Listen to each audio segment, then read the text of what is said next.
Good afternoon, everybody.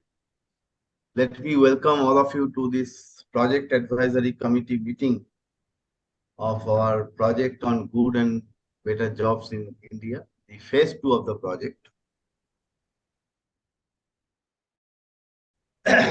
Was led by my ex-colleague and friend, not ex-friend, of course, Abhishek Kumar, and I think he has done an excellent, he and other colleagues, they have done an excellent job in that respect, and he is kind enough to be associated with the agenda. Uh, we have also joined by Mr. Nitin Desai, who I think doesn't need any introduction, one of the finest thought leaders in our country on economic issues and also on environment issues, particularly their governance aspects, among other things, of course.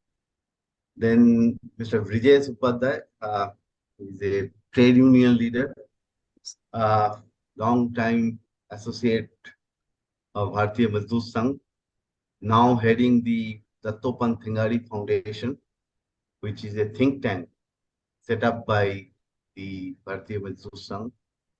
Perhaps I don't know exactly, but most like the largest trade union in the country. Of course, our largest in the world. Yeah. Oh, pardon my ignorance.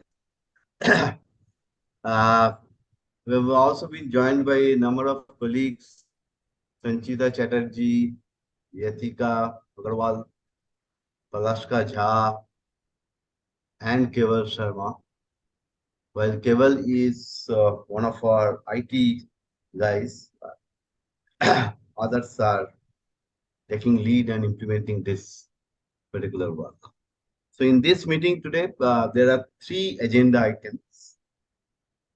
First is that we have just completed a study under this project, which has looked at how Indian corporates are looking at workers' welfare as part of their business development strategy. So that study is completed, and my colleague Sanchita, she is going to make a brief presentation on major findings, recommendations, and most importantly, what I request you to guide us on how those recommendations can be taken forward. Second agenda item is to discuss the terms of reference, particularly the methodology of doing a sequel of that study, another study, which is going to look at how our investors or institutional investors, whether investment banks or venture capitalists or whatever, how they are looking at workers' welfare as in respect to their investment decisions.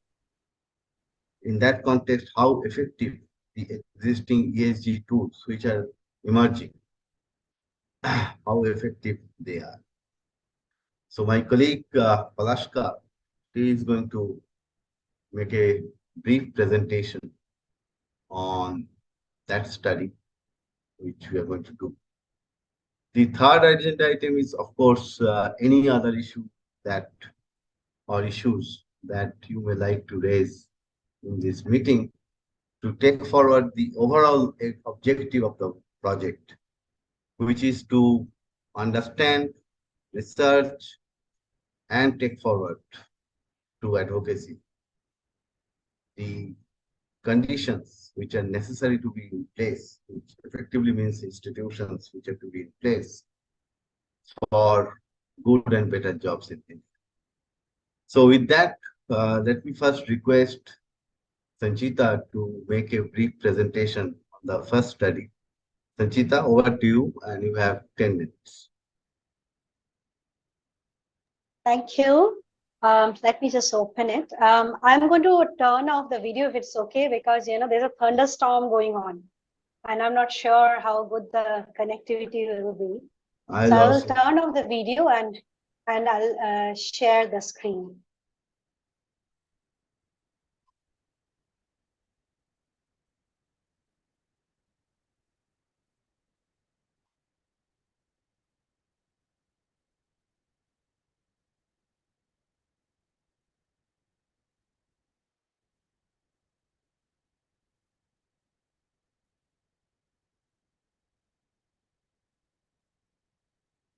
Sorry, just turning it on.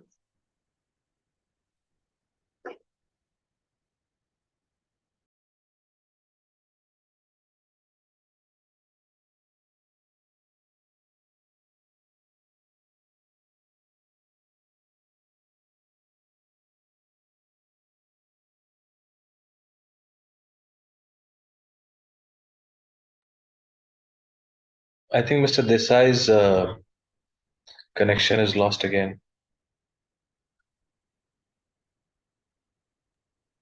Yeah, but I believe that he will be joining soon.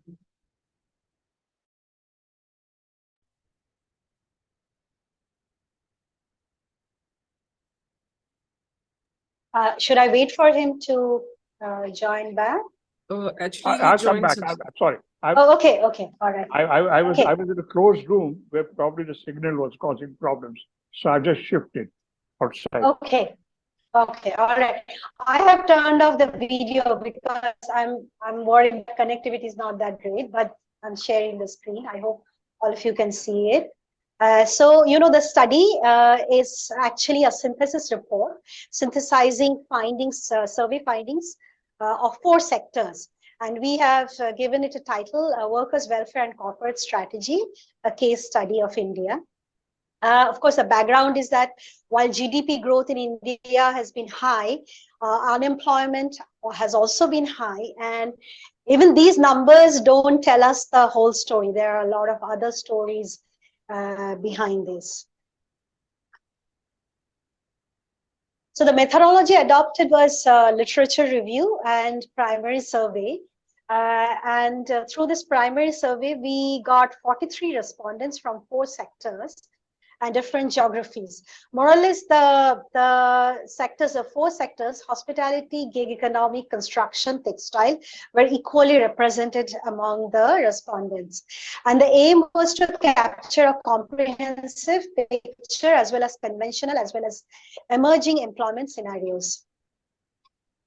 So going to the findings, so findings are grouped according to theme, and then the recommendation followed the finding.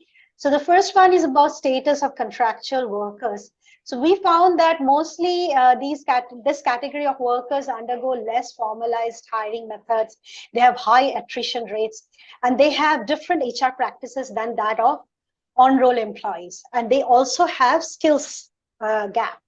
So our suggestion, and this suggestion came from our survey feedback, is to create a national portal which will connect employers, employees, skills demand, and supply. So basically bridging skills demand and supply, and also job opportunities. Employers can advertise job opportunities, and job seekers, of course, can log in and take advantage of these advertisements. Why are we suggesting this?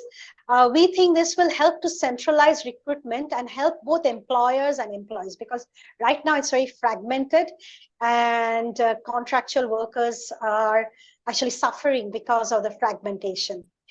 One idea is that eShram, which is an existing portal by Ministry of Labor and Employment, that the contractual workers can already register in eShram. This can be further developed to incorporate the other elements which have been mentioned above. Then workers' perspective. Overall, it appears contractual or unskilled workers are dissatisfied with the working conditions. So mostly when we are talking about contractual workers in this study, we are talking about unskilled or semi-skilled workers. They're dissatisfied with working conditions. Companies are also concerned about attrition rates among this category, as well as disciplinary issues. So our suggestion is that a comprehensive worker survey is conducted to provide policy inputs to both central and state governments. Why are we suggesting this? Because this will complement the current study and can be taken up as a natural step after the conclusion of the current project. Trainings for contractual workers. There are few companies who do train contractual workers or blue-collar workers or unskilled, semi-skilled workers, but mostly they receive much less training than, say, skilled or on-roll employees. And often the conditions of the training is not ideal in the sense that, a lot of them are wage earners, and for them to leave even a day's employment to take training somewhere is not an ideal situation. So we suggest that different formats and methods are taken to train this category. Also, we can consider about providing them stipends. We can think of organizing trainings on sites, say, for example, construction sites. This is an issue that was felt across the board. Almost all the companies have talked about training, we think that there should be a joint effort of governments, National Skill Development Council, sector skill councils, industry associations, companies, civil society organizations. So it has to be a joint effort given the scale of the issue. Government as an enabler. So companies doesn't really, disparate picture when it comes to welfare of all categories of worker, but more for, unskilled workers. And so we think, government should, of course, ensure that employers follow recommended rules and norms, but also, create labor markets which employers find it easy to maneuver. So, government should be enablers. And, we feel, why we are suggesting this, we feel that there's definitely a need for more government intervention, and greater dialogue between government and different parties will help in creating an enabling framework. Impact of automation. Blue-collar jobs will be impacted as several are forecasted to become redundant, and demands for new skills would go up, expected to go up. So there should be a national, that's our recommendation, a national strategy on workers' welfare that should look at some implementable steps and timelines also, what companies should be doing, government should be doing, and should also deal with skilling and reskilling. Because, automation and application of advanced technologies is expected to negatively impact this category of workers. And, if the government carries out consultation with related parties, it will help to create such a strategy. Women's participation, particularly in blue-collar jobs in the sectors under study, is quite low for various reasons. So our suggestion is that measures should be adopted for boosting by tackling attitudes. So there are a lot of attitude things like women can't do this, women can do this, women don't like to work with men, there are different employers have talked about different things. And also, making provisions in workplaces as per women's needs, as well as facilities and benefits. Why? Because, it's already established that increased women's participation in workforce will be beneficial for the economy. So, it should be, of course, again, led by relevant government departments. And there should be more dialogues between, different parties. And certain framework should be set up to make sure that employers follow the minimum norms. Enhanced awareness of ESG. We found that most respondents didn't know about ESG. And almost all respondents have said that they don't apply, like maybe 1% have said that their company applies ESG. And even for CSR, a lot of them were not aware of CSR. What is CSR exactly? So the recommendation is that there should be more capacity building and increased awareness measures for ESG, but also CSR. To encourage greater uptake of these by companies, because particularly for ESG, This has been a useful vehicle all around the world for ensuring social justice is integrated in corporate strategy. So, we think encouraging ESG would be beneficial for workers' welfare. And various stakeholders can jointly organize customized trainings to companies, especially SMEs, on ESG. Incorporation of sustainability, while some respondents did talk about some sustainable development issues, but hasn't been incorporated in welfare measures for blue collar workers. So we recommend that sustainability parameters should be integrated in such measures, because this is really a neglected topic. Even when they're aware, they don't do anything to make sure workers' welfare is positively affected by sustainable measures, or there are sustainable measures to make sure workers' welfare is taken care of. And more awareness generation is needed in this. So both governments and corporate sectors have their roles to play. Taking these recommendations forward, so this is our point of view, CUTS team point of view. So first of all, spreading the message. We will communicate the findings and recommendations through briefing papers, notes, op-eds, articles, presentations in seminars and conferences. We will also seek to have dialogues with both central governments and state governments and discuss recommendations as appropriate. And in our future work, we will incorporate elements, appropriate elements, the correct elements, and develop our project concepts. Thank you. I would welcome comments, suggestions, and how we can take forward these recommendations. Thank you, Sanchita. Before I request Mr. Desai and others to put forward their thoughts, particularly on how to take forward these recommendations. I know that this is not an exhaustive list. There may be more which you can think of as we make progress. I just want to make a couple of points.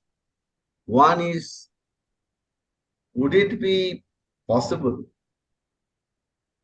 to take forward these recommendations, may not be all of them, with necessary changes, customization, into the periodic labor force survey? So that gives us, or any other such government survey, maybe non-government, private survey is done by many, particularly I'm talking about thinking of CMI, to see how A, their receptivity or acceptance, and B, to have a longitudinal understanding of issues, how they are moving over time. That's one. And the second thing is, I think what you need to understand, the first one could be an immediate agenda. Second is a bit long term. While it is true that in our country there are institutions dealing with workers' welfare, but there is a lot of scope for their further development. I'm not at all saying that they are bad or good or whatever. All I'm saying that there is scope for their development, further development. And by institutions, I don't mean organizations or bodies. Let me quote from Douglas North from his work on institutions, importance of institutions in the historical development process, on which he received Nobel Prize in Economics. His definition is that institutions are the rules of the game in a society, or more formally, are the humanly derived constraints that shape human interaction. Then he went on to emphasize the implications of institutions. In consequence, he said, in consequence, institutions structure incentives in human exchange, whether political, social, or economic.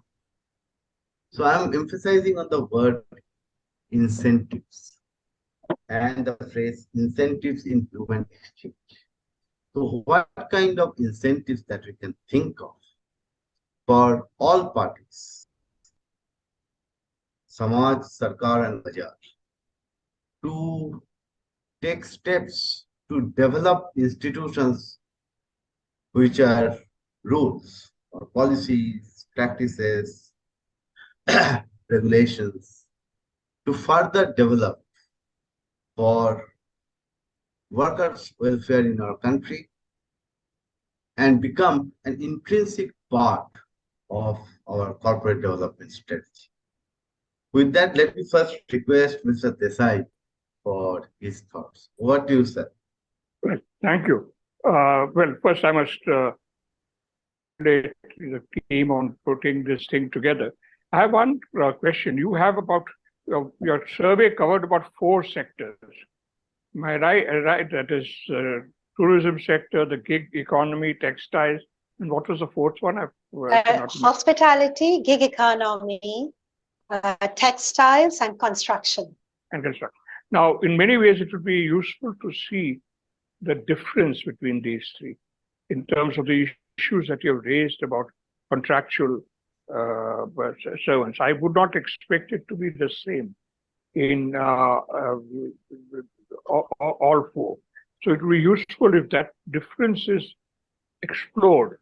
And because in many ways, the gig economy is one of which is one type of thing. A textile economy is something quite different. Hospitality is somewhere in between. So first I would argue that do have a look at that. The issue of the growth in contractual employment, some of this is there in PLFS in terms of numbers. And this is partly attributed to the conditions which govern non-contractual permanent employment which the companies provide. To what extent has this shaped? And I'm sure that would also be very different in amongst the sectors. And it would be worth looking at what is it. The third issue that I would want to raise is you correctly raised this issue of women's employment and the bottlenecks in that. And that I think is something which we should explore because India has an exceptionally low rate of women's participation in the labor force, lower than Bangladesh, for instance. And so I'd say that this is something, a deeper exploration of this is well worthwhile. You have raised certain recommendations. One is a recommendation where you incorporate treatment of workers in SC. That's an interesting argument. We give a little side anecdote about this. There are ILO guidelines on workers' rights. Now, if you look at people who are, supplying Walmart or something, they will not have those official human rights standards in their desk to look at. What they look at are the standards which are set by Walmart. Because if they don't meet the Walmart standard, they will really have great difficulty. So I would say that it is worth exploring the ESG side by incorporating more fully the standards about workers' rights, along with environment, social issues, governance issues. In fact, workers' rights is an important social issue and also a governance issue. So I would say that there is certainly worth exploring how this can be written into ESG. ESG is still pretty vague, and there is a lot of scope for introducing this more effectively into ESG. But let me stop here. I look forward to listening to what he has to say. I'll stop. Thank you, sir. Sanchita, would you like to respond now or would you like to hear from other members and then respond? together. I think Mr. Upadhyay is waiting to talk. Yeah, I'd love to it's hear okay. him. Let's wait. Brijesh ji, ji let us hear your thoughts. तो जो भी PPT दिखाया है, I think बहुत अच्छे points cover किए. हिंदी जो कहना चाह जो PPT what ever research you have presented ना. We are comfortable in any language. अच्छा, ओके गुड. तो most of the point actually what I wanted to express here today, the term worker today and the term worker in the past, there is huge gap between this. And I think Desai Sahab was also observing correctly. So I would request the initiative we are going to take, so we should cover all workers in supply chain, outsource, gig, platform, because other workers are already covered. Workers in the wage slab, workers in the organized sector, mostly they are covered with the social security and the rest of the obligations.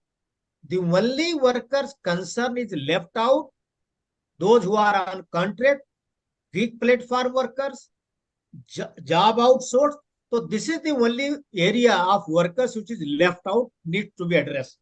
And for this, when we discuss the human rights and workers' rights, the Desai Sahab was correctly observing.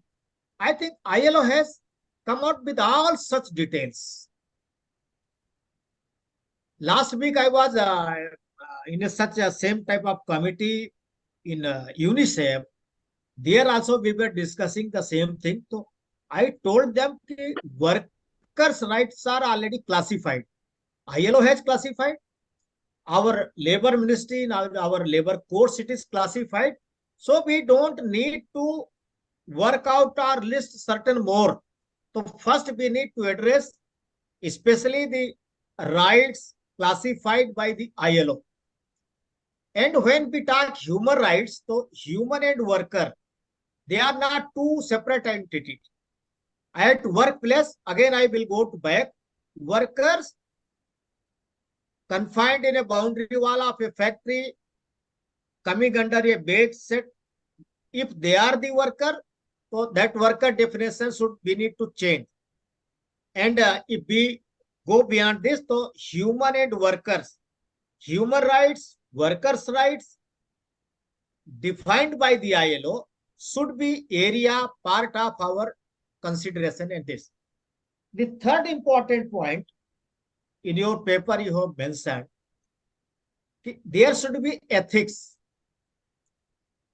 So since day one, since my 42 years this experience of the labor field, legislations are there, everything is there, only ethics is missing. And because of that, the non-enforcement of labor laws, whatever it is, we are able to have a good books, good arrangements, good Angrezi, everything we have. But practicing it, implementation, that is totally missing. I was so happy to notice we are also going to look into the ethical aspects. So can we, when we are designing questionnaire, can we cover the ethical practices? Can we come out with some SOP on ethical practices? If we could, really it will be a great justice too. Otherwise, like other studies, it will be a study, it will come out with a good volume of books and find a place in the Almirah. Going down for implementation, for really connecting with the person for whom we are working, so that needs very different approach. That's what I wanted to add in this. Rest of your initiative and rest of the method, everything that the only thing, how to make it practical. Instead, this literary and academic approach, how to make it practical, applicable at ground, and really those who are needy, if they could get benefited with this exercise, it is going to be a great job.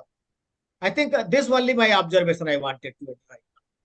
Thank you, Brijesh ji. I will respond to some of your points, and the rest, Sanchita is going to respond. Let me now, I see that there is somebody from Paigam Network, I think. He has also joined. I don't remember, unfortunately. I'm Hello, sorry. sir. This is Akriti Bhatia. I'm sorry, Yes, yes. we were logged in through the organizational Zoom. So Yeah, I pretty. just Welcome. Welcome. thank you. Let, Thank you. I'm let, sorry for joining late. let me now come to Neha first, and then I would request Abhishek for his thoughts. Neha, may I request for your thoughts?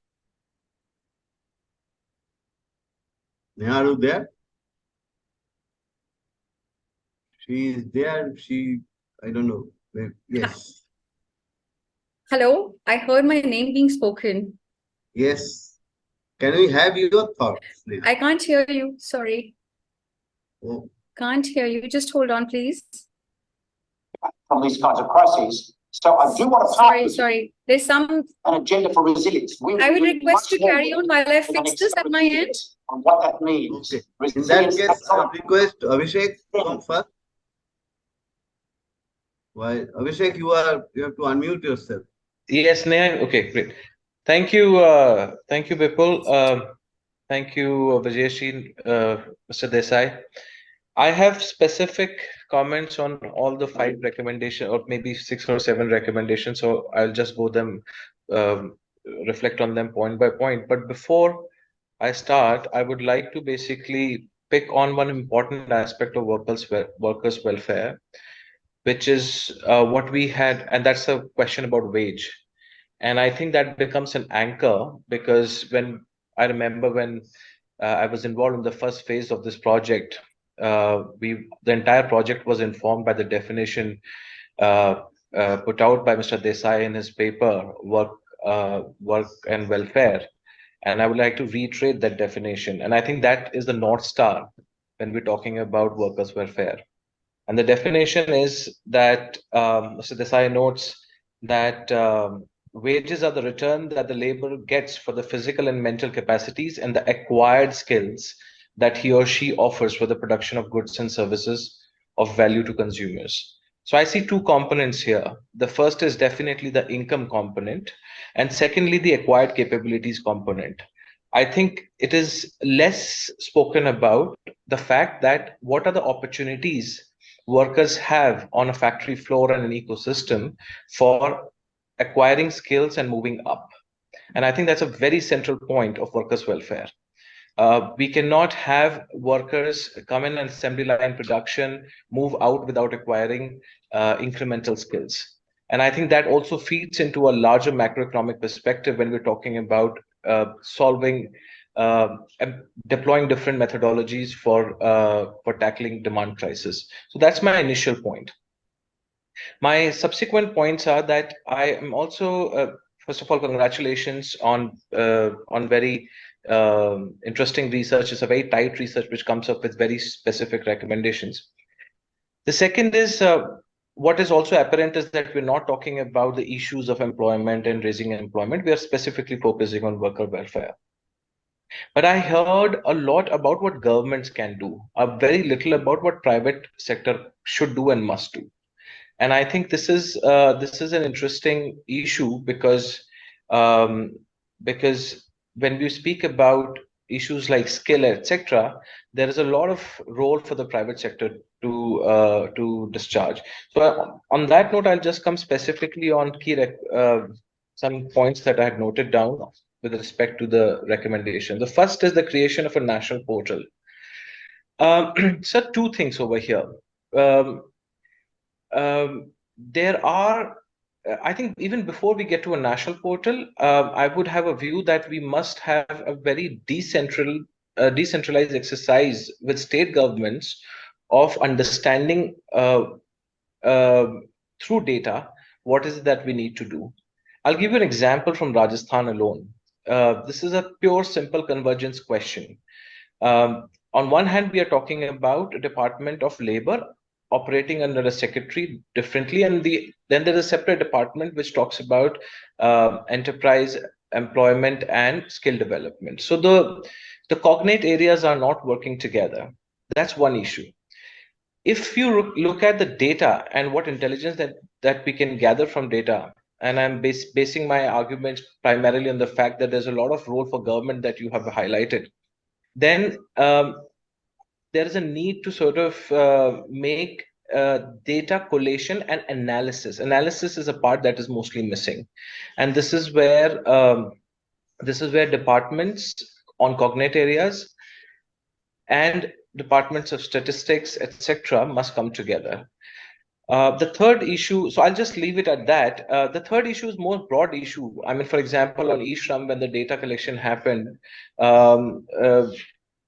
what we observed is that you have building and construction workers data which is easily available, so it's most of the numbers were provided from that, and other sectors were not adequately represented. So it's also important to see what are the acts and provisions at the state level and national level which today are there, but there is not adequate implementation, and hence there is no adequate data collection on that. For example, again in Rajasthan we have Domestic Workers Act, which exists, but because the implementation has not happened, a lot of information on domestic workers, their welfare is not contained in. And one can basically look at several other examples. So before we think of a national portal, I mean, national portal is important, but it needs to be tightly integrated with state level data portals, and they need to speak to each other.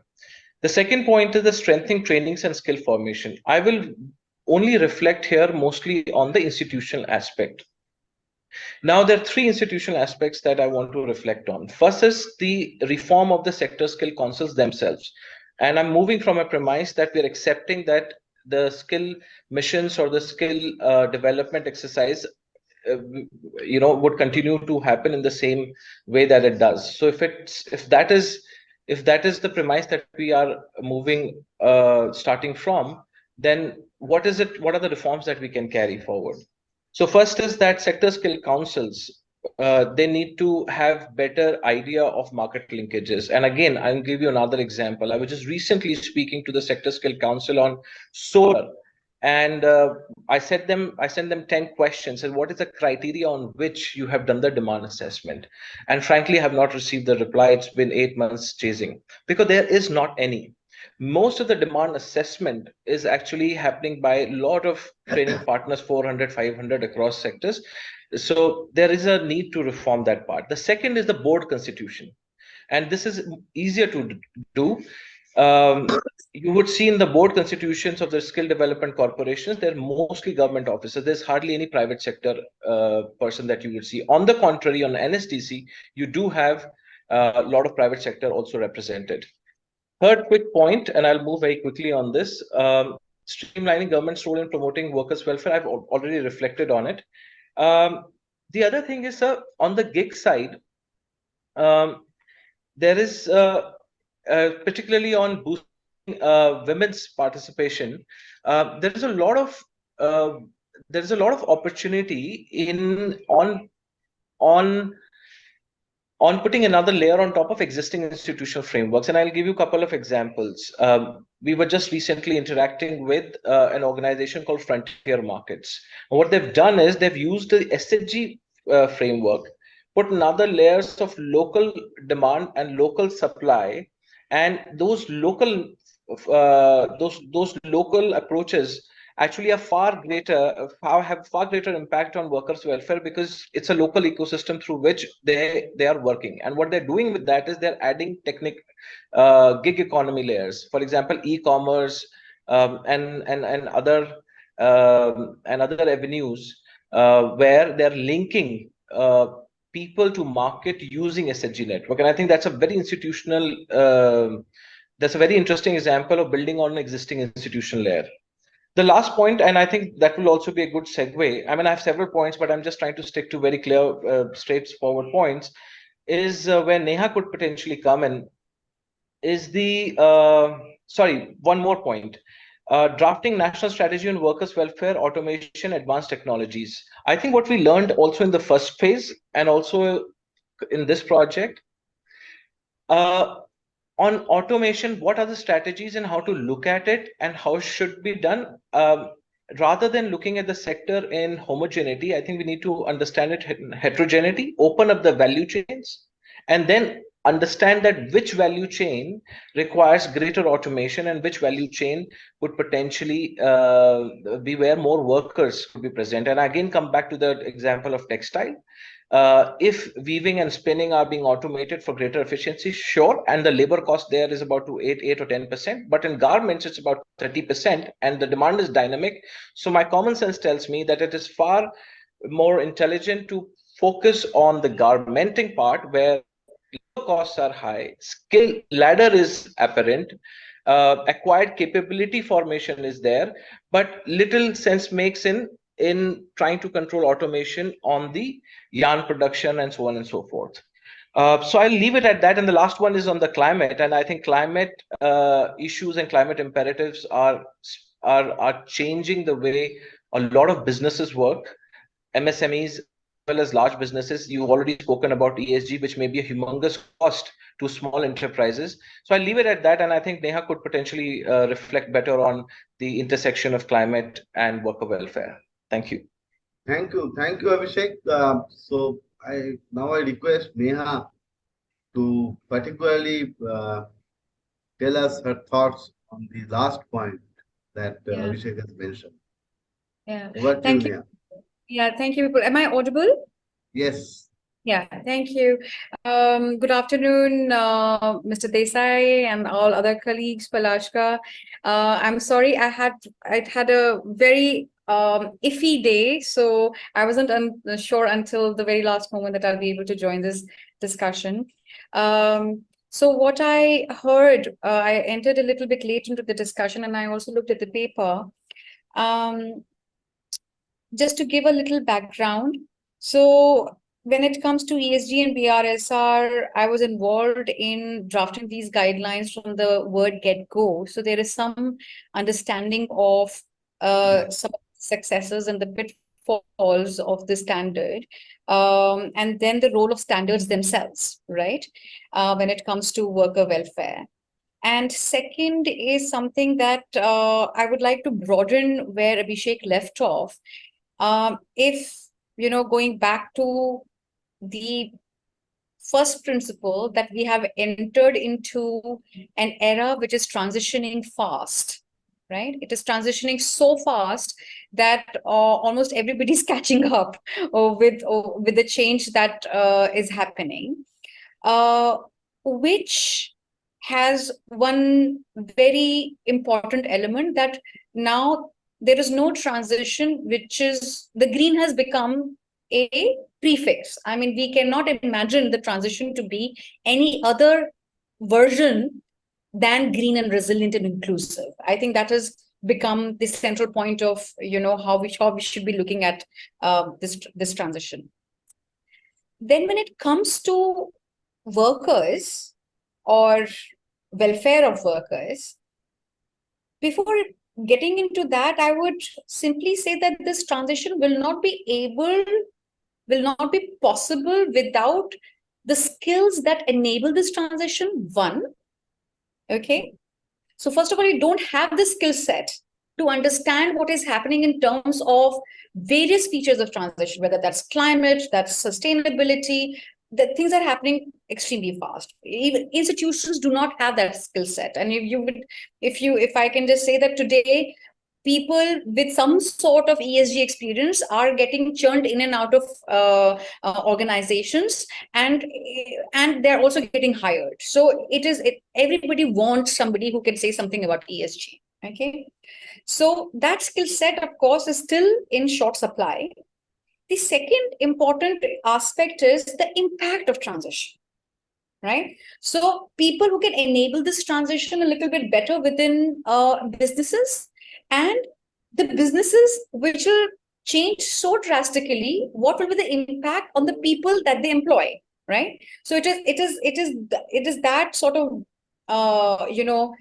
framing that if I could use. So when it is on the impact, usually the question of workers comes not as part of green, but as just, right? You talk about just transition, then you start talking about workers, while it should not be a separate conversation. Then there is even much more problem with the way just transition is framed or understood. It is mostly understood in relation to decommissioning of coal and stops.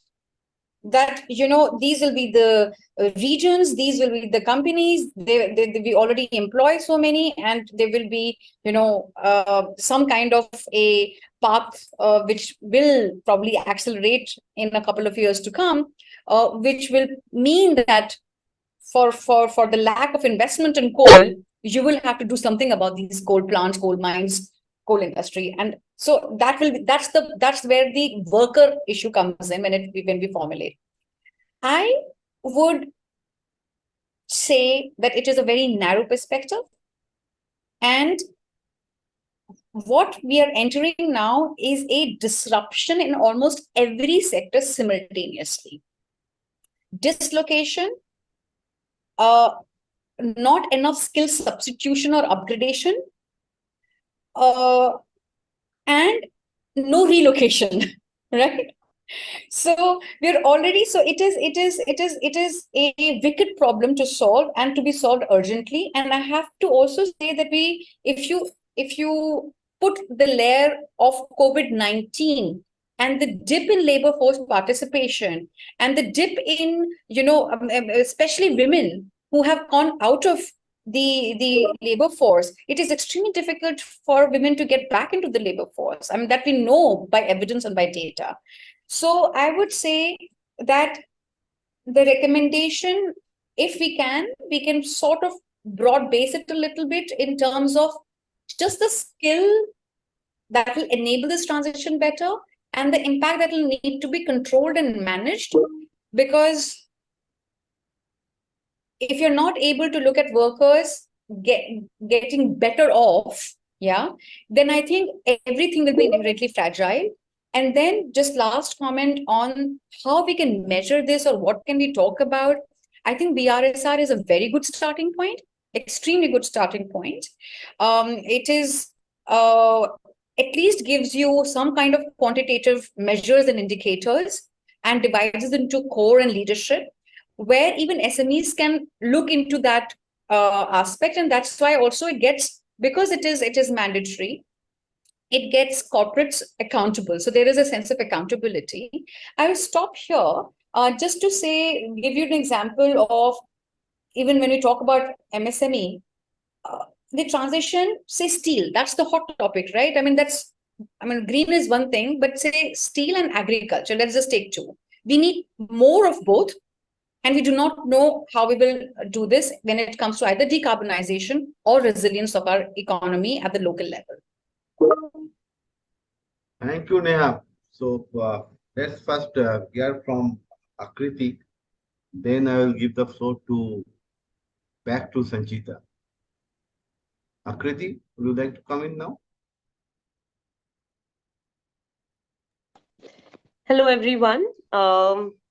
I am sorry I joined a bit late, so missed some of the context, although I did go through the mail, the background paper, and about the findings from the previous study and the study that is proposed. I want to just mention about one of the biggest studies that me and my organization, PEGAM, have just conducted. We are about to finalize the report. It's with University of Pennsylvania on gig workers in India. And the sample size is about 12,000 with about 6,000 cab drivers from Ola, Uber, cab aggregator kind of industry, and 6,000 is the food delivery, so Swiggy, Zomato kind of. And the third part of the report is going to be on the service industry as well, like urban company and all. Even women and gig force is something that will be part of the next round of qualitative studies. So very revealing data has actually come out with most of the drivers, most of the respondents reporting over 14 hours of work shift, traditional work shift, 14 to 16 hours being the maximum, and many other issues such as mental and physical health implications, not even being able to take one day in a week for an off. So many of such findings are there. The report is going to be out soon. So this study which is being proposed, the second one on the linkages between investment decisions and workers' welfare, the methodology, and the even the implementation and execution, we can actually discuss that how, even if possible, we can contribute in some of these processes as well, because the experience from this study has been very, very useful. And I heard about some of the things that were being said, and I completely agree about the database and the board, that too in a much more decentralized form. So I think the first thing that will be very key in this entire attempt would be mapping and tracking of what are the current standards across industries. So for that, a strong, solid on-ground research is going to be very, very useful, where we will see that there are industry-wise differences, and even the solutions and recommendations have to be customized in that respect. So this is just like a very broad, proposition that I'm posing, that, we can perhaps sit together with the research team, both in terms of conceptualization, if at whatever stage it is, then on ground data collection and also analysis, because we've got some very good data analysts and scientists, both quantitative and qualitative. So I think in that regard, I just wanted to flag that we have the capacity, team, and expertise to be able to help in any way for this particular study. Another component that I have been very active, my PhD is also now done, which is on insecure workforce and the role of, not just the state, but also the employers, especially in also new spaces where contractualization and all is actually happening. So the absence of a direct linkage between employer and employee. So the whole idea about accountability, where do we pose it? Should we demand these things from the state or the employer or the contractor? And, how do we kind of legally have that framework and regulatory kind of a, regime, which is not so regulatory also that it disrupts businesses, but also facilitative in its own way. So another component is also media advocacy work that we do. So if the idea is also about awareness, dissemination, then we have a production house as well, where we do small videos and other kind of, so whatever research for more of an academic, policy, and intellectual audience, we also try to simplify that through smaller videos in vernacular language to make it available to a wider public, in case we are also looking at developing a discourse around things like this. So the whole ESG model is very interesting, and would love to engage more on this. Thank you. Thank you, Akriti. On the second study that we are going to do, I think it will be good to have a separate meeting with you and your team, your colleagues, to go through the methodology part in particular, and Sure, sir. how we can take it forward together. I see that Abhishek has raised his hand. Abhishek, you Sir, want to very make- quick points. So very quick Yeah. points with regard to the data point. There is a lot of interesting data that is being collected, and in the final form that we see, we really see the methodology through which it is collected. And I think that one, if you peel that layer off and see how it is collected, we already have a very interesting data to work with. I'll just give you one example. CSO collects data on annual survey of industries. Now, these are very big booklets that are published, but if you actually see in which the form in which the data is captured, it will give you productivity and worker ratio, and then also maybe able to think about where the welfare should be focused most. There are different columns. So I think one important exercise that also needs to be done is, what are the templates in which we are collecting the data, not the final form in which the publication is made. and that will give you a lot of insight about the portal architecture and where the data is not speaking to each other and things like that. Thank you. Let me now request Sanchita to respond. Sorry, Mr. Desai has raised his hand. Yes, Mr. Desai.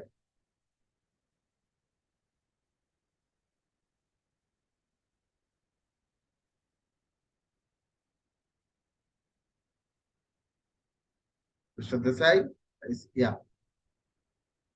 You have to unmute yourself, sir. I was quite look forward to the report on the gig economy, which Neha talked about. And I wanted to mention one thing in the context of labor, that if you look at the gig economies like the taxi systems or the food distribution systems, what is not very clear is the exact nature of the relationship between the owners of that platform, whether it is Zomato or this thing, or whether it is Uber or Ola, and the people who are participants in that platform. In many ways, you're treating those people as if they're independent. So I'd say that this is something which requires, because the gig economy of that sort is going to spread quite widely. So I would say this is an area which can be of special importance amongst the four sectors that you have, about the nature of the relationship between the portal owners and the users of the portal when it comes to this. You also have to look at things like ONDC, the alternative commercial portals that is being provided now by government. But I just wanted to flag the importance of this issue from the perspective of the future. If I may just say one more thing, the other area which is very different from the others is construction. There's a heavy dependence on indirect contractual labor there. You go to any construction company, the construction company itself does not employ the workers. It has a contract with some intermediary who employs the workers. So that you cannot tell the construction company you're not looking after workers because if you don't have workers, you only have outsourced the work. And you do not have sufficient control on the intermediaries who provide the labor for construction. So I think these two sectors require rather special treatment, rather different from the type of things that would apply to factory-based activities like the textile industry, for instance. So I just wanted to flag that. Let me stop there. Thank you, sir. Sanchita, would you like to respond to some of these points? I know that there is another raised hand. So could I quickly respond to that question on gig economy by Professor Desai? Right. So it's absolutely true that the relationship is deliberately, very, very deliberately kept very opaque, and also misclassification. The issue of misclassification is very prominent in this field, where the companies deliberately call themselves tech aggregators and not employers in any way, and call the workers as driver partners, delivery partners, but there's absolutely no equation of partnership of any sort. So yes, it's like a mini entrepreneurship model as it appears, but all the things that you look at across all parameters show that the workers do not have any agency. For example, some of the things that we'd asked is whether it gives you a sense of freedom. So those things have also changed in the industry. For example, they've started getting calls to report at work if there's a high demand zone and they're not. So it's not really at will that they can join. I mean, so that kind of a thing. Also data ownership. So in case of accidents or violence at work or customer misbehavior or some kind of a issue that happens, there have also been cases where the entire database has been found to be deleted of the worker wherever there's an accident or something. So this is again a practice which we found has been widely reported. So the data transparency question is also a very important one.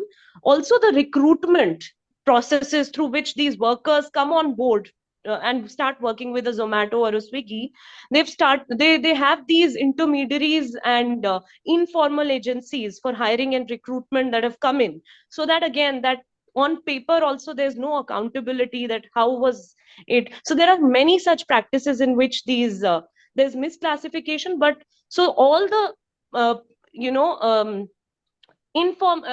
all the formal job benefits of that employment do not accrue to these workers, but when it comes to wearing a uniform, following rules, having all the papers, those of the the responsibilities of a formal job are actually shouldered on the workers, but no product or benefit of a formal job does not accrue to them. So yes, there are many such issues that came in. So Thank you. let's hear from Sanchita. Sanchita briefly, then after that I will request Palaska to make her brief presentation. Okay, thank you so much, everybody, for your comments, inputs, insights, views, and also sharing some information which would be very useful for us. I think we've got a lot of comments. I don't think I can address all of them, but first let me say, once you read the report, some of the points that have been made will be addressed. So first of all, Mr. Desai, the first point, difference between sectors. Yes. So the presentation was supposed to be made within 10 minutes, so we didn't talk about the sectors. But if you look at different sectors, they treat contractual workers differently. And, even the skill levels of contractual workers are different in different sectors. And also, responding to Mr. Upadhyay's comment about, workers, though we got inputs on all kinds of workers, we specifically looked at welfare of workers who are on contract, and mostly unskilled or semi-skilled. And also, what is defined as semi-skilled in one industry is not the same as in a different industry. So for construction, what is semi-skilled is not the same as in textiles, for example. And within the sectors also, there is a lot of difference. So gig economy, and then, referring to some of Akriti's points, if you talk to, say, taxi aggregators, they have very different points, different practices than, say, food aggregators. Yeah. So, and if you talk to them, they will say very good things about the kind of schemes they have taken for their employees, particularly, women employees, or, how they are trying to raise the skill levels of the employees. I'm talking about gig economy specifically, So this is the picture we get when we talk to the employers, and our report highlights a lot of these things. Sector wise, we have raised, we have written about these things. I'm thinking in terms of data collection and, the template of data collection and all, Abhishek's point. Okay, this is something where we will benefit by, talking to people who have been doing this for quite some time, so we understand these points more and see how we can integrate this going forward in our studies. And the point about, government doing so much, when we look at the findings, we see that companies, if you leave to companies, we are not sure how much they are going to do. So what the role of the government would be, we can discuss that further. But, government has to have certain kind of role in ensuring that the employers follow at least the minimum norms. Even when they provide benefits to contractual workers, they do it because the law mandates it. If they can escape, they don't. So, for example, when they hire through third-party contractors, most of the companies, they don't care whether the workers who come through these third-party contractors get any benefits or not. Some of them have said that they audit these third-party contractors, but those tend to be bigger companies. They have CSR, and they consider this as part of their CSR as well. So, there is we don't have, our sample size is not that big, but the kind of inputs we've got is, really wide. And so, what we did was to just present a summary, and hopefully when we will circulate our report, you will get answers to some of the questions you raised. Thank you. Thank you. Thank you, Sangeeta. Now, broadly speaking, this is what is coming to my mind. See, some of these comments or suggestions, maybe you can have another round of look at the report to make some final changes, final round of revision, since it is yet to be published. So that possibly can be done by you, along with support from Palashka and Ritika. The other is that still there will be a set of issues which will remain unaddressed. You may, towards the end of the report, you may have a section uh, highlighting issues for further research or further discussion. Maybe we can put them in a tabular form, first issues and then how they can be approached for further research. Because today we have not just discussed issues, but also thanks to our experts, we have a fairly good idea of how to address those issues. So that I think will add value to this report. Now we have about 50 minutes to close this meeting. May I request Palashka for her presentation? Palashka, very briefly in about 10 minutes. Yes, sir. Thank you so much, Sir. I'll just share my screen. I can't hear you properly. I'll just share my screen. Am I audible?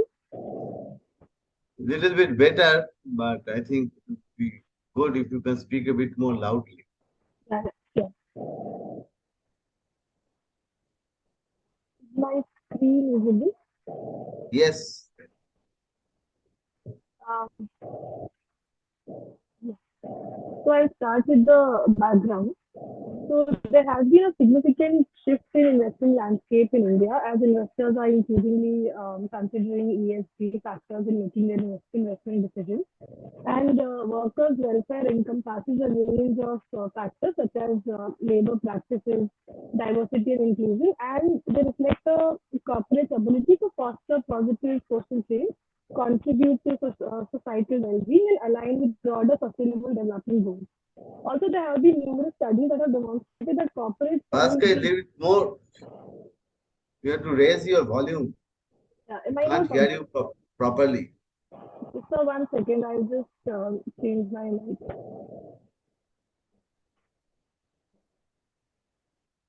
Hello, am I audible, sir? It's better now. Yeah. So there have been numerous studies that have demonstrated that corporate tend to exhibit enhanced operational efficiency, and they also attract and retain talented employees. It fosters a better relationship with customers, suppliers, and local communities, and they also help in forming a better human capital. So a few tools that investors making ESG decisions are: first one is ESG rating. The ESG rating specialized ESG, there are specialized ESG rating agencies that access corporates by assigning scores that help investors compare and benchmark them. The second is ESG integration. Investors are using the proprietary framework that incorporate workers' welfare into the investment analysis. And the third is stakeholder engagement. Engaging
environment, government and regulatory bodies such as Ministry of Corporate Affairs, which supervises corporates incorporated under the Companies Act, and SEBI, which supervises publicly listed companies as well as asset managers. So now the objective that we created here is to understand the relevance and effectiveness of ESG tools in making investment decisions for fostering workers' welfare in India. The hypothesis that we've come out, the question that we've come out with is, are ESG tools an effective determinant for making investment decisions in India? And the proposed methodology that we have written here is, first is that identifying good practices based on the review of relevant literature. Second is literature review of a representative sectoral set of Indian corporates, investment banks, and venture capital firms will be identified for interviews. Qualitative and quantitative questions will be asked to prepare a cross-sectional database to test casual impact of ESG tools in making investment decisions. And appropriate control variables will be used to understand the importance of workers' welfare in making such investment decisions. Thank you. Thank you, Palaska. Though the audio was still not that good. Anyway, I hope that you have been able to at least read the presentation, if not here. So once again, I would request our experts for their thoughts on the importance of this work or not. Secondly, how should we go about it? I mean, this is a draft methodology that we have presented. Do you think is it enough, or do you think that we need to do some more thinking and revise this methodology to come out with something more specific?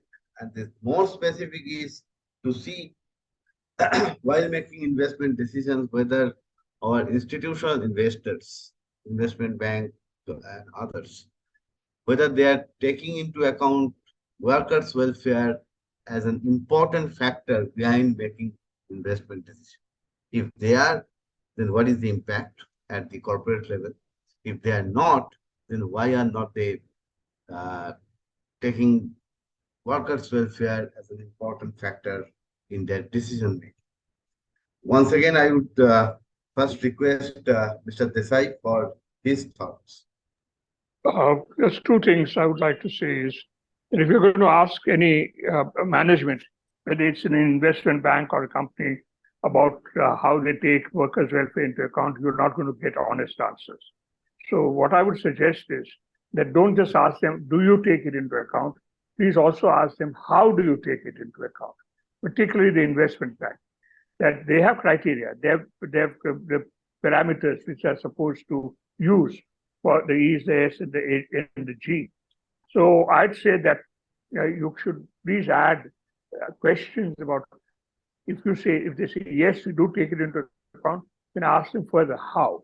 What is the parameter that you take into account when you make this ranking in terms of ESGs and so on? So that is one thing that is, and equally, if it is feasible, and if you're talking to people at the company end, not at the investor end, then see whether it is possible to talk to workers there. But that may be more difficult because of the scale at which this would be required. But I would certainly say we should focus as much on how rather than do you do it into account. Thank you, sir. Thank you, sir.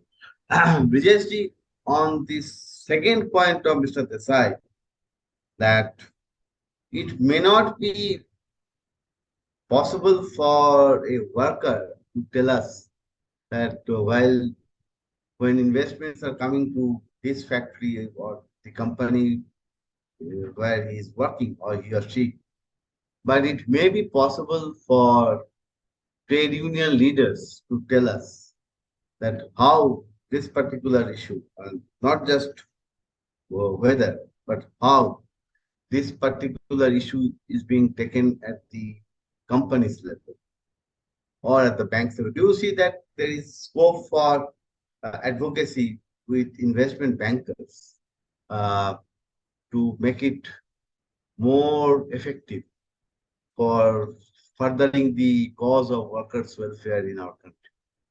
Vijayji. Yes, I think ecosystem needs to be addressed. When we talk investment, so the entire ecosystem pertaining to that particular industry needs to be taken into account. So rightly people are observing that stakeholders engagement. So many of the stakeholders are coming from this ecosystem, making investment smooth and beneficial in return. So the welfare of the worker as well as the welfare of the entire society needs to be taken care. So making this sure, 2-3 points I would like to refer here. One is, as long as workers are concerned, their knowledge about the economic decision, engagement in the decision making, it is not into consideration. They are never be. So most of them, they are not aware about what such initiative or such decisions are being taken. So making it good, it would be good to take workers and other stakeholders into confidence to make it sure. So workers, not only workers, the surrounding of the industry. Suppose one is proposing in one particular industry, so what is there in surrounding? One. The second is, when I'm talking the ecosystem. Ecosystem is a big chain. Supply chain workers, outsource workers, growers, producers, means it's a huge chain. And most of the time we find when investment is coming or any other promotional policies are coming from the government, so this system is not getting benefited with this. Either because of the lack of information, lack of knowledge, one, they are not directly getting access to get the benefit of that one, directly or indirectly. So here I would say a narrative to take them into consideration, take them into confidence, that's most required. Before going for practical decisions, a setting of narratives behind that is must. Until unless it is set, it is toned properly, the decision, the action, it doesn't go down properly. So the second initiative is the setting the narrative, setting the tone, involving the stakeholders in the surrounding, whatever they are. And the third and very most, as we are discussing, while we are preparing the questionnaire, it depends what we want to get answered. If we are really have gone into all such details of the issue, and if really we are bringing the question, because we are going to get answer of the question we are posing. So it's our intelligence by designing, while designing the questionnaire, how far we are concerned with this. Concerned, I mean, how far we are going into detail of understanding the ecosystem, knowing all such aspects, knowing the workers, especially what I talked in the previous session, they are not organized. You taught me trade union, but most of the workers in the informal sector, if I am correct to observe, hardly there is union. So you can't have a collective voice from them. You can't have a representative of them to speak on behalf of them. So it is we people to find the means how to reach them, to know them. They are representative less mostly, and especially workers in supply chain, especially workers in gig and platform. Very minimal presence is there. So trade union is totally because, and so it's our duty, the audience we are looking for. First, we need to understand their design, their this one, and accordingly we need to design the questionnaire to ask. And if our questions are to that one, we can get the answer what we expect from them. Otherwise, suo moto being Hmm. representative, so this is Samajh not gaye. there. So ecosystem is must. I always request to see the ecosystem. Employable, lifelong employability, it is becoming a big question. We are referring CSR and their responsibility, what you would refer to all their ethical. So skilling, upskilling, reskilling, it is becoming a big task. Industries are not taking their concern. So can this investment, can this CSR project be part of this? Can they cater or tackle this issue?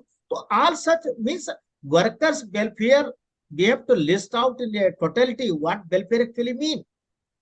Because of the push of the technology, a particular skill is getting lost within 2, 3, 4, 5 years. So Hmm. making one employable lifelong, a different approach needs. तो all such also coming in on the way for workers. कि साहब छोड़ो मेरी उसका pension और उसकी बात तो छोड़ो. If I'm not getting upskilled, I may not have a job there. So immediate concerns are very different for workers. So that also need to be addressed. Thank you, Brijesh ji.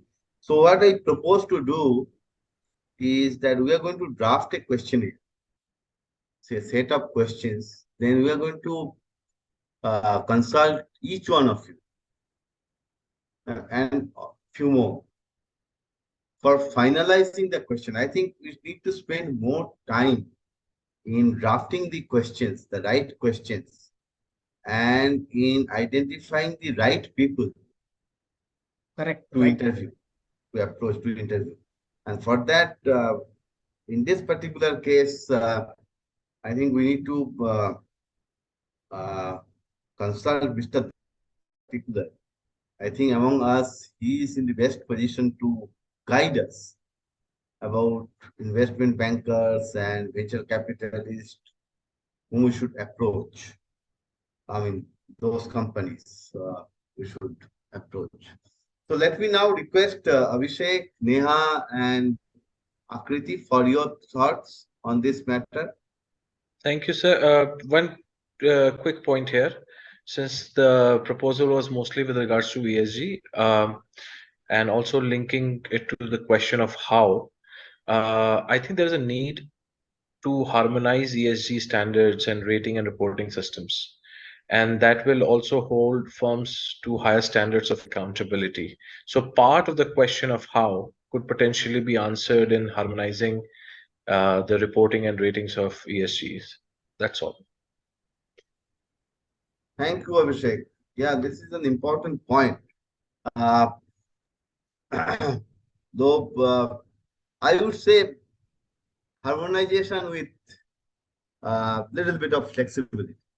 Everything can't be harmonized because sectors are so different and the requirements of various clients in each of those sectors are different. So harmonization, yes, but with some so-called what we call special and differential treatment with some flexibility. Yeah. Yeah, So let's. I would echo what you just said, Bipul, because harmonization is probably also not desirable in certain sense, in certain cases. So it's sometimes things get very sector specific, subsector specific, and things like that. But how I have seen regulators approach it, and where there is work happening on these things, is how they address it through the concept of interoperability rather than harmonization. So you can also take a cue from how SEBI has designed BRSR. It also says that if you are reporting on some of these things according to international standards, please mention that. So it can become much more explicit, mappable. And when I used to work on this, we had actually done something like this, which corporate sector found very useful. If some of them were reporting on BRR earlier version, and they had just and GRI, for example. GRI is much more detailed, which is an international standard, but it's a voluntary standard. And so it was good to tell the corporates just a simple mapping exercise that this is where you are, and this is what you're doing. This is what is required of your national compliance at least, and this is where you are on the international standards of compliance. I would come back to in terms of measurement. I would still suggest us that we take BRSR as the starting point. It includes a lot of other international standards and best practices, and a lot of thought has gone into it. You will also find pretty detailed questions, which as a general process that a company needs to undertake, or as the indicator of process which the company has put into place to take care of some of these things. Things like, how many complaints have you resolved? Worker complaints have you resolved? And these are important questions, right? And they're all welfare related.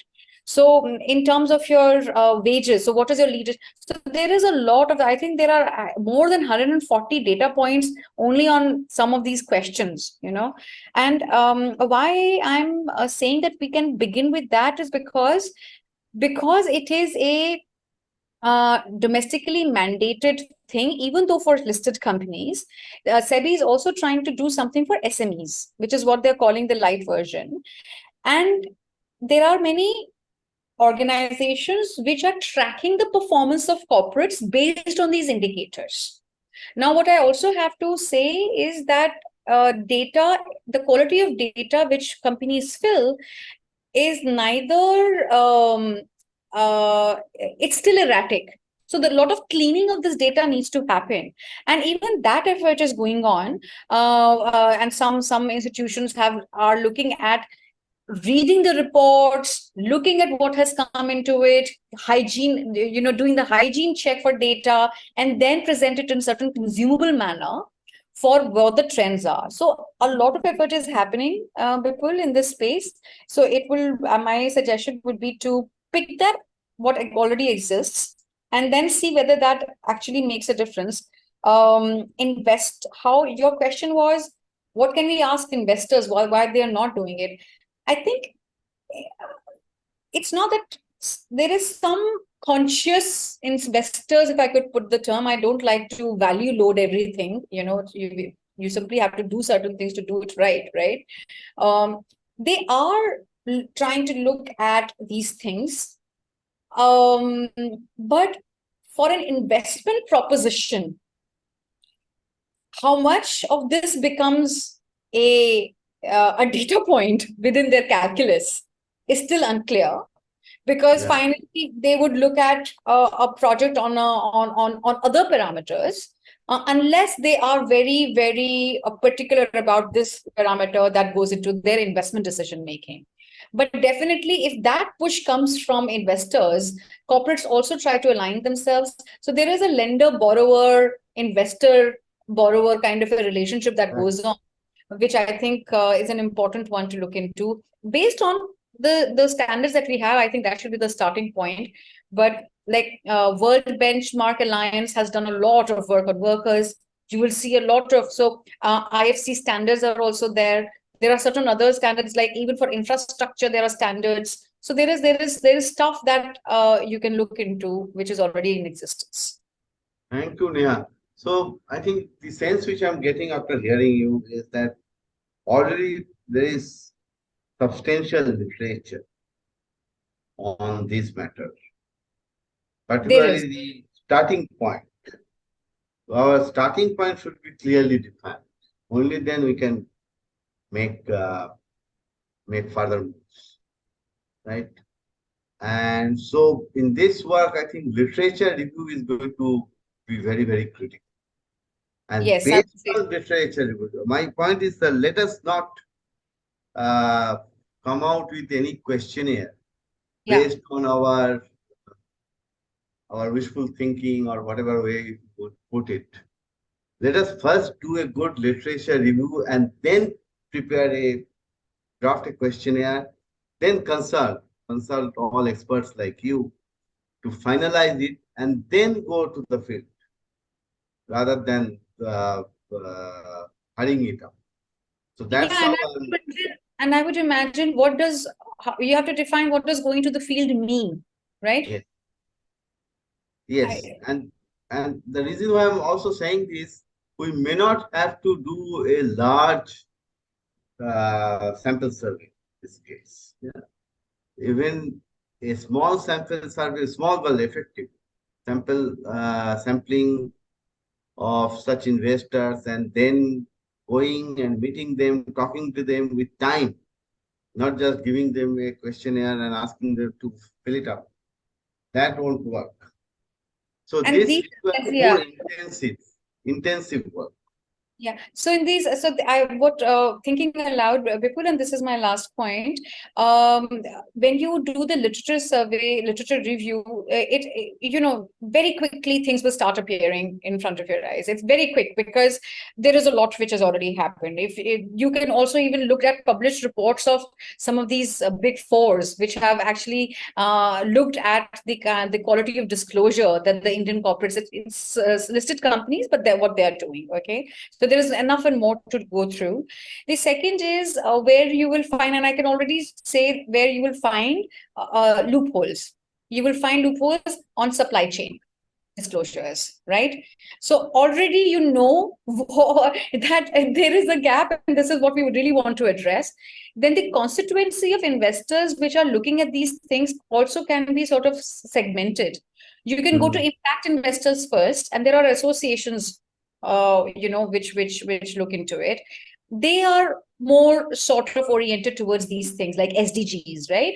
So SDG investors and these guys. So there is you can start filtering it pretty quickly if I were to say something like that. Now, an LIC will not probably tell you anything, right? So it's very difficult to. However, they have become more conscious. By the way, they had a stewardship code. The Pension Fund of India, PFRDA had done that. And I'm talking about a decade ago, and nothing happened. It is a stewardship code. But in the last 3 or 4 years, LIC has become much more looking at, okay, what can we do on green, right? But then you add this question, what can you do on green plus? Right. Thank you. So we're going to take all this into account. And the larger point is we have to be very clear on what we want to get out of it. Yeah. It should not be another Me Too exercise. Here Me Too is in another sense, of course. So I would request Mr. Desai tell us. It would be great to hear him that whether we are on right track or not. That's the most important thing. Sir, you are muted. In many ways, the ESG area is being explored a lot because the reality is that the ESG ratings, the ESG ratings have been very personal, individualized. If I were to look at it, even in areas other than workers' welfare, in areas of environment, social dimension, governance, there are explorations. I also see a general tendency now to separate the environment side. And in many ways, people argue that the way what we need to see in terms of environmental impact is so broad now. It's so wide-ranging that don't mix it up with, say, governance, whether you have a corporate governance system which is good enough, etc., etc. So there is a growing desire amongst people who want to do this type of evaluation to separate out the E from the S and from the G. And S is very broad. It's very difficult to actually get an agreed set of parameters for S. Even forget across the world, even within India, the parameters that I would look at if I'm in Kerala and the parameters that I would look at if I'm in UP are very different. So I'd say that there are many challenges which are coming up. So I don't know how well how much effort we should put into integrating workers' welfare into ESG. What I would suggest is that we do start defining measures of workers' welfare in some ways so that at some point there will be some integration. But I'm not sure that right now, working with people who are working on ESG will get us very far. Because there's a great deal of discussion going on redesigning ESG to separate out the environmental side. I don't know whether Neha agrees with this or not, but I'll leave it to her. Thank you, You know, sir. Yes, Neha. Mr. Desai, it is in a way the slicing of these things is a very technocratic and a lazy response to the reality, right? And we had begun with saying that you cannot slice it too hard because it is important. I mean, an environmentally sustainable project which displaces people does not make sense. Yeah. So if you simply just look at that angle, but you're right that there is a slicing approach which has come simply because people think that social is extremely difficult to capture and there isn't. So this debate is ongoing. We have tried to say that environment and social need to be looked together. It can make things a little bit more complex, but it is the way to go. But at the same time, I would say that beginning with what exists will give you a sense of where you want to go. And I like the idea that Mr. Desai just said, that think from because you've done so much sort of work on these kind of things, that think of what welfare actually would mean. Yeah. And then see if the current standards that you have adequately capture that or not. That's also a very good way to look at it. Thank you, Neha. I think this exchange of ideas, I think this is what is required. We've got some very good inputs and ideas before jumping into it. Abhishek, you want to add anything? Sir, I just want to add one thing, that reporting and all of those things don't really necessarily lead to outcomes. So that's a big question. And I'm just small example, I'll take 20 seconds to explain it. I'm doing an exercise for Government of Rajasthan to understand how much of investment is getting into SDG. And so for that, I opened up the state indicator framework, which actually is a modification of the global framework, then the national framework, then one introduced by NITI Aayog. And so I'm dealing with 330 indicators. So what I'm talking about is, and none of those indicators, they are outcome oriented, but we don't know whether the outcome is happening or not. I mean, that's a question that is up for the debate, but one is reporting, the other is and that is why I said that harmonization, I agree, it needs to be differentiated with some common principles, but it does does align everyone towards at least some action. So I'll leave it at that. Maybe this is just as a thought, maybe loud thing. Instead of going into too many places, what I'm thinking is that why don't we just pick up 2 or 3, maybe 4 companies and test out all this?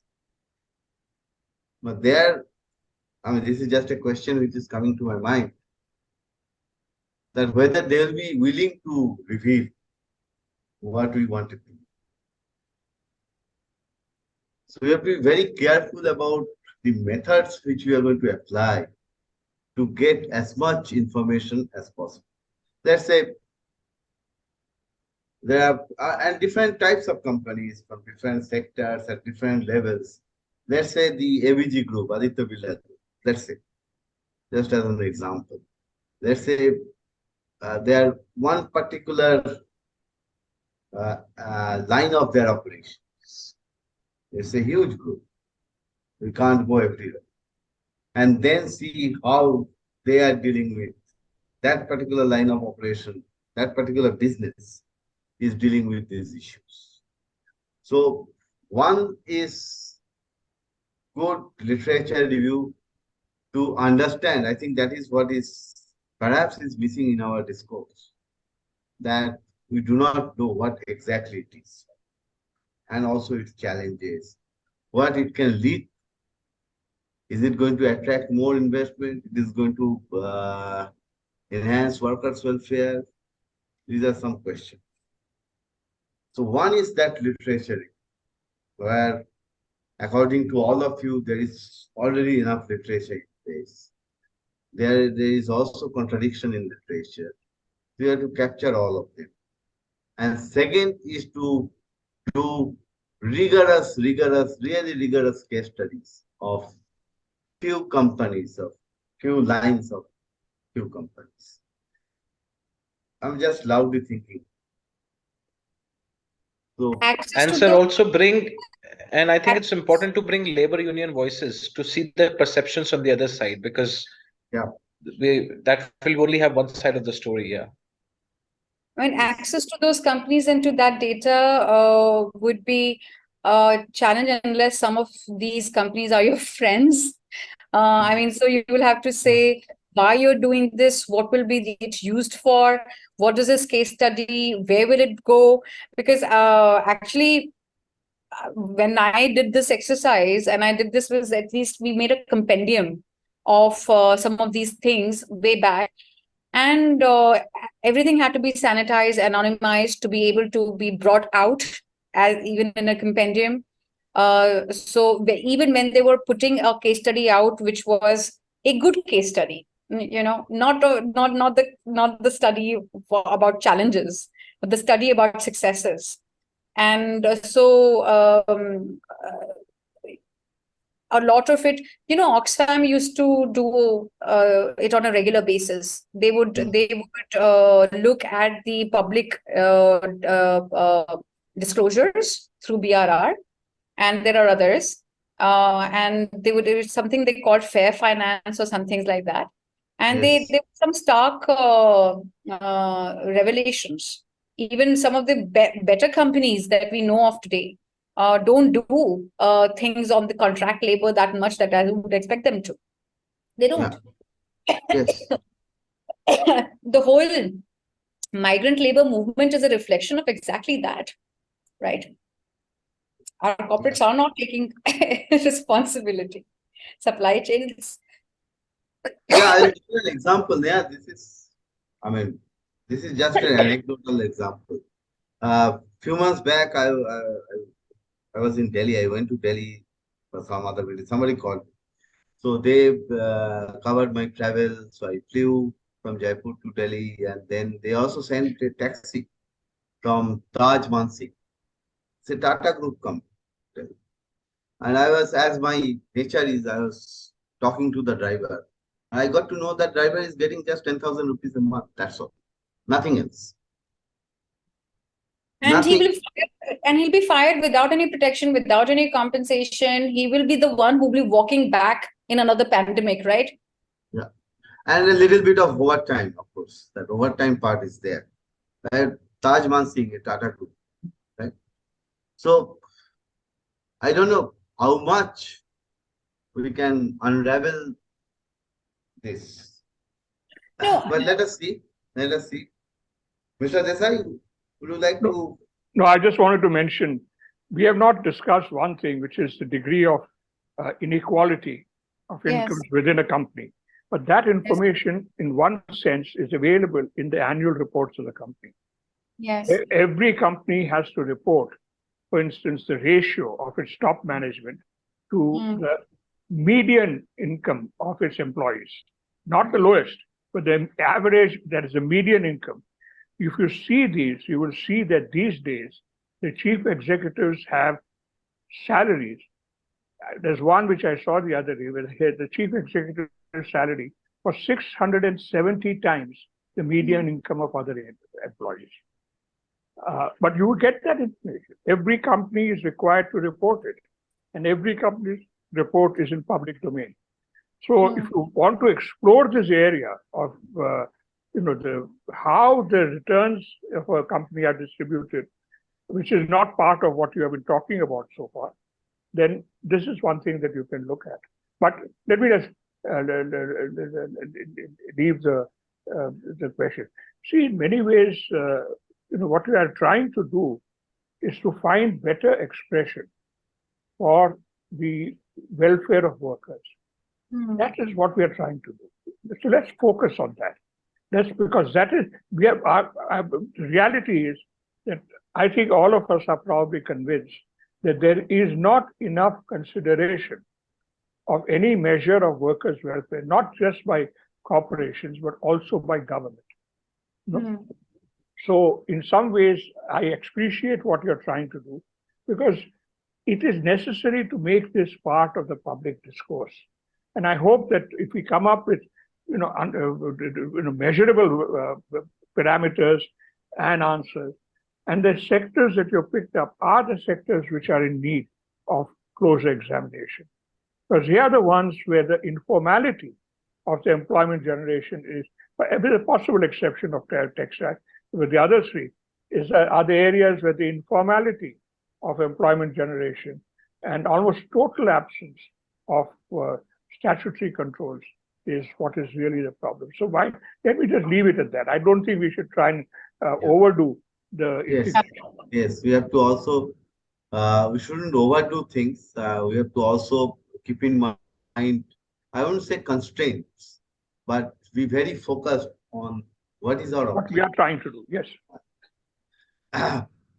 Bipul, just one last point. I just want to, if this will help you.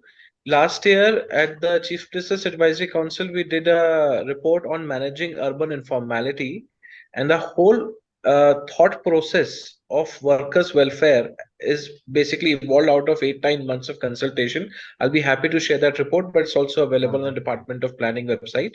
If you can email that to us, yes, that will be great. But the larger point I wanted to make, and that will be my last point, is that I don't know whether somebody has looked into it or not. Forget about business. Don't expect that, at least at the moment. Even government is not talking about workers' welfare. Even Samaj is not talking about workers' welfare. It has gone out of the discourse. It's not even in the back burner. It is out of the burner. चूल्हे के पीछे चला Everybody is only talking about, everybody is only talking about climate. Everything has been pushed. Everything else has been pushed, including the broader environment. So the larger point, and that is helping your business there. So you should treat us. So the larger point is what Mr. Desai has just flagged. How we can get this back into this discourse of welfare. I couldn't agree more. It is that we are not looking at it from the people's point of view. That has gone out of the discourse. Now it is decarbonization alone. Yeah. See, Neha, usually I read 8 to 10 newspapers a day. I am unable to recall the good article. When I last read a good article from a trade unionist or some other expert on this. So somehow this is, I don't know why it has happened. Maybe it's a Datta Samant effect. I don't know. That people are so angry. I know some people of C2 in my previous state. I call it previous state, nothing else. People are so angry with them, they keep changing their residence. Otherwise, abhi tak ho jata. Right. So, any other point that you may like to flag? Otherwise, I think it was a very, very rich discussion.